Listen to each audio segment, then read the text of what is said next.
महाकारण शरीराची वैशिष्ट्ये अशी की यांचे स्वतंत्र अस्तित्व नसते, तर ते फक्त तेव्हाच असते जेव्हा स्थूल, सूक्ष्म आणि कारण शरीर अस्तित्वात असते. जर ही तीनही शरीरे नाहीशी झाली तर महाकारण शरीरही आपोआप लुप्त होते. ह्याच कारणास्तव अनेक शास्त्रांमध्ये केवळ 3 देहांचाच उल्लेख केलेला आढळतो.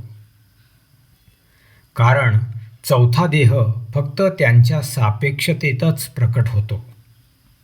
तुरीय अवस्था ही जागृत, स्वप्न आणि सुषुप्ती यांच्या पलीकडील एक सूक्ष्म, गहन आणि शांतीपूर्ण स्थिती आहे.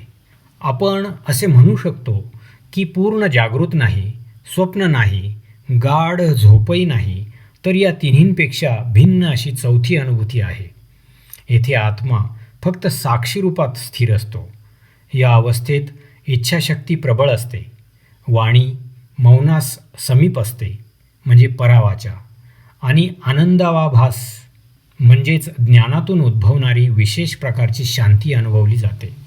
महाकारण शरीराचे मुख्य घटक असे आहेत: तुरीय अवस्था, मूर्धनी स्थान म्हणजे डोक्याच्या शिखरावरील ब्रह्मस्थान, परावाचा, आनंदाभास हा भोग, इच्छाशक्ती, शुद्ध सत्वगुण, ओंकाराची अर्धमात्रा आणि प्रत्यगात्माभिमान.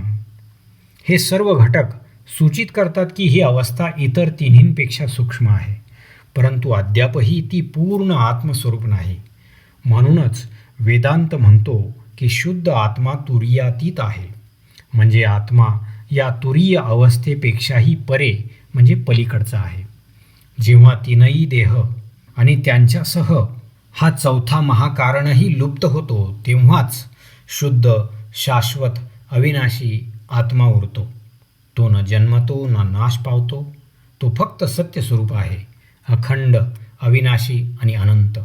या समजुतीचा उद्देश असा आहे की आपल्याला हे जाणवावे की महाकारणही मी नाही, हे एक अवस्थाच आहे, एक स्थिती आहे जी फक्त इतर तिन्ही देहांच्या उपस्थितीतच टिकते. यालाही आरंभ आहे आणि अंत आहे. महाकारण शरीर आणि तुरीय अवस्था आपण सविस्तर जाणून घेतली.